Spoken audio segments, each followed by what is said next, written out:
de la Guérie, vous êtes notre correspondant en Espagne. Henri, on vient de le voir dans notre sujet. Il est donc fort possible que l'Espagne se dirige vers de nouvelles élections et ce ne serait pas une première dans le pays.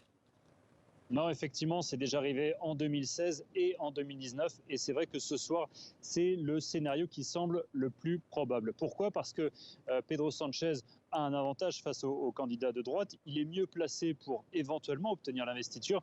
Mais s'il veut devenir chef du gouvernement espagnol, rester au pouvoir, il devra compter notamment sur l'abstention de Junts. Junts, c'est ce parti indépendantiste assez radical.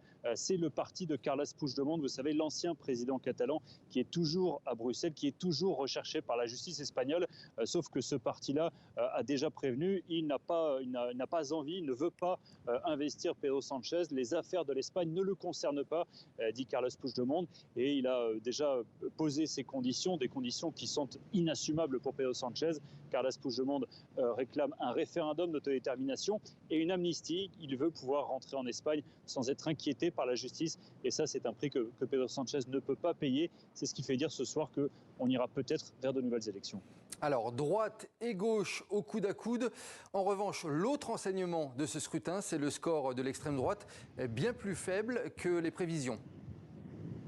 Oui, effectivement, ce parti Vox, ultranationaliste et anti-féministe, a vu son nombre de sièges réduit de 40%, moins 600 000 voix entre 2019 et aujourd'hui.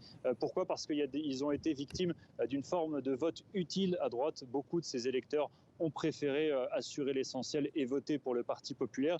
Et puis d'un autre côté, Vox, qui avait un discours très dur, a encore plus musclé son discours. Et ça, eh bien, ça a mobilisé tout de même une grande partie de l'électorat de gauche qui était inquiet de voir qu'un parti qui n'hésite pas à faire preuve d'une forme de nostalgie vis-à-vis du dictateur Franco, un parti extrêmement dur contre le mouvement féministe et un parti qui veut supprimer tout simplement le système territorial des autonomies en Espagne, pouvait arriver au pouvoir. Ça a mobilisé visiblement le camp de la gauche. Et aujourd'hui, Vox est quasiment insignifiant dans ce nouveau Parlement, alors que jusqu'à présent, ils avaient tout de même 52 sièges. La correspondance de Henri de la Guérie depuis Madrid, en Espagne. Merci beaucoup, Henri.